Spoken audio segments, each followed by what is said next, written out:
Hi guys, and welcome back to Chunk and Check. With school-aged kids picking up around 10 respiratory infections a year, we couldn't not make a video on the respiratory tract. Kids always seem to have a snotty nose, and I learned that very quickly in my days as a swimming teacher, and trust me, it's always worse in the water. But it's not just a snotty nose you have to look out for. There's some pretty nasty infections out there, and asthma is around every corner you turn. We've got a whole series on respiratory conditions, so we're just going to whiz through the bits that are relevant to peds.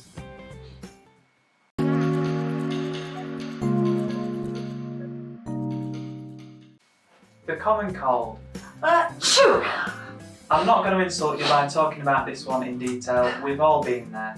And common things are common, so once you've ruled out the nasty stuff, don't be afraid to diagnose a cold. Obviously this depends on where you see the child. If mums are chatting in the street about their snotty baby, the cold will be top of the list, but if they're a right state in A&E, it's probably less likely. In terms of other ERTs, tonsillitis, pharyngitis is a big one. Usually caused by group A strep or EBV, only a third are bacterial. Give penicillin V if that's the case. But avoid amoxicillin in case glandular fever is waiting in the wings because you'll get a nasty rash. Just a side note, if a patient does have glandular fever, they should avoid contact sports due to splenomegaly. Basically, you don't want to pop it.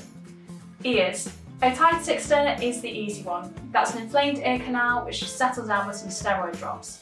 Otitis media can be a bit more complicated. Most children have an episode before their first birthday. That's right, the eustachian tubes are short, horizontal and function poorly. When you have a look in the ears, you'll see a bulging eardrum with pus behind. There's not much evidence for antibiotics being much use here unless there's severe pain or a fever. Hearing loss can affect development, so if that's an ongoing problem, explore the use of grommets. Stridor is that classic sound you get with upper airway obstruction. Alright, calm down. Two main causes of stridor are croup and epiglottitis. Croup accounts for 95% of laryngotracheal infections. It's also known as laryngotracheobronchitis if you can manage to get your tongue around it, so let's stick to croup. It's common between 6 months and 6 years of age, and you can't help but notice the severe barking, cough and hoarseness. It's a viral cause, for example paraflu, rhinovirus, RSV, influenza. Epiglottitis is a medical emergency. It comes on over a few hours and there's usually no preceding coryza or cough. Similar to croup, it's common aged 1 to 6, but it's caused by HIB. The child will be drooling at the mouth, febrile and struggling to breathe. You need to intubate fast, secure the airway and get some IV antibiotics in. So stridor is an upper respiratory tract obstruction and wheeze is a lower airway obstruction due to inflammation, constriction or a mechanical cause. Bronchiolitis is the most common respiratory infection in infancy.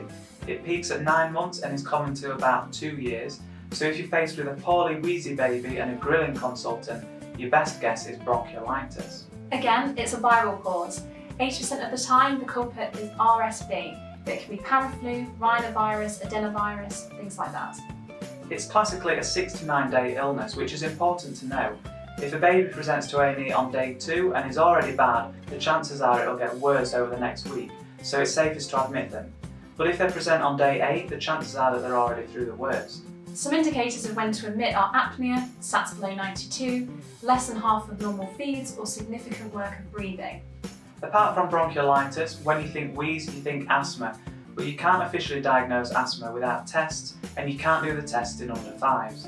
Diagnosis is usually based initially on the history, then spirometry which shows an obstructive pattern, then by demonstrating reversibility with bronchodilators.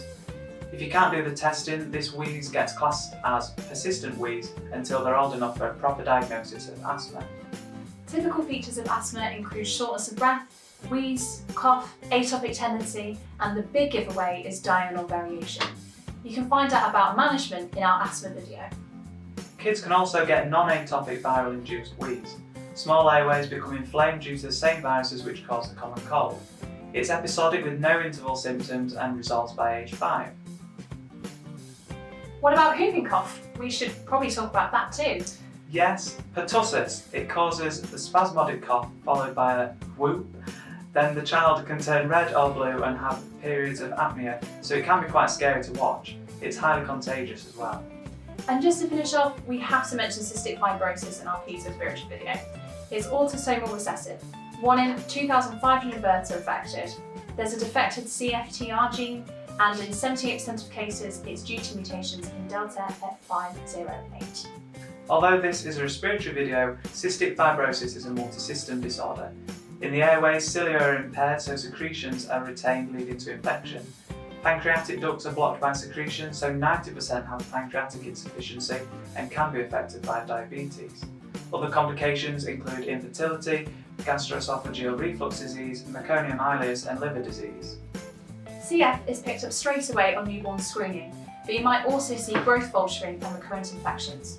Management respiratory-wise includes regular physio, prophylactic antibiotics and eventually a lung transplant.